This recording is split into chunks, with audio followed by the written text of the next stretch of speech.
That being said, this, in many respects, is kind of a new place for us.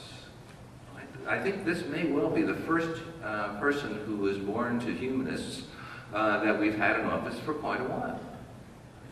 And the first person who has, in his inaugural address, made an appeal to people at least setting aside some layer of respect for people he described as non-believers.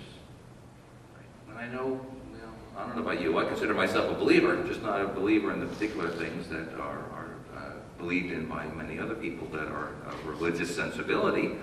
But I, for one, really appreciated at least having that space carved out.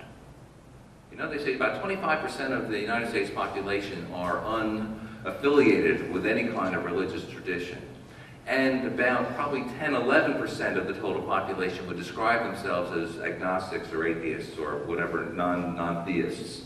And certainly ethical culture does tend to have primarily people within its fold that would consider themselves as agnostics or theists.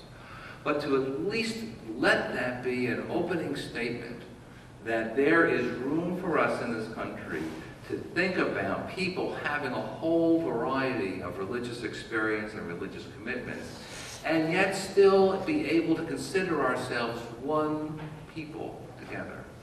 Right? It's really a return to a secular point of view of government that I think we can get behind. Right? That is a government that is there to protect us and our religious freedom, as opposed to a government that is there to restrict our freedoms or to promote one particular religious point of view over another. And I'm hopeful that this will be something that will work for us. But that's not all. See, look, we in ethical culture really have a stronger tradition of complaining, right? Because we've got a lot to complain about. And we've been strong at being able to identify the shortcomings and the difficulties that are there in the way the government does its business, and on the people that are left out, if you will, of the process of government. And we are now entering into a new phase where it may well be that we have not just one friend at court, but a whole process at court that is much more amenable to the kind of agendas that we might want to promote. So instead of being in a position of a minority in this juncture, we actually might be in a position to really join in coalition with a much stronger and larger group of people.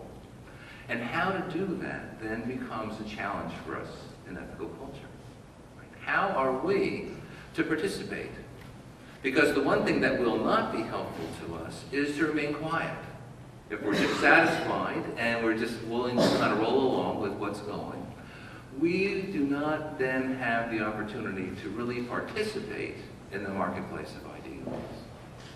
It's important for us to start developing ways that we can really communicate our points of view in a positive light, in a growing sense of collaboration with others that share our views, because my guess is that the majority of people that share many of the things that we hold dear.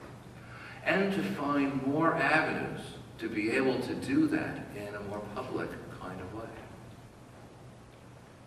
Now, some of the things are things that we've already been participating in. You know, the American Ethical Union, as you might have heard from last week, is a member of the Secular Coalition for America.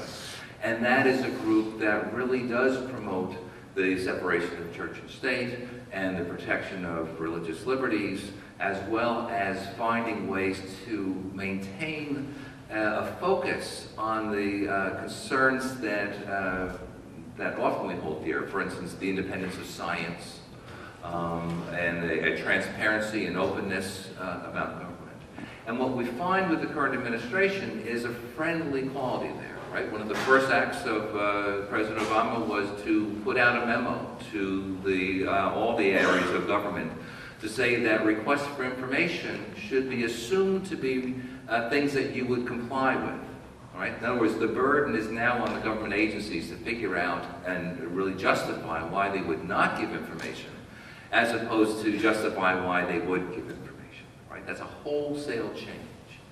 A notion that science ought to be independent and not subject to the incursion of religious beliefs, and ought to be able to get funded enough so that people can carry on their work without commercial interests otherwise invading their space as well. Important things that I would guess we would be interested in supporting. And likewise, our representation as citizens in so many of these areas of social service. We have healthcare coming up. There's so many things that we have ahead of us. And so now it is up to us to find the ways to connect.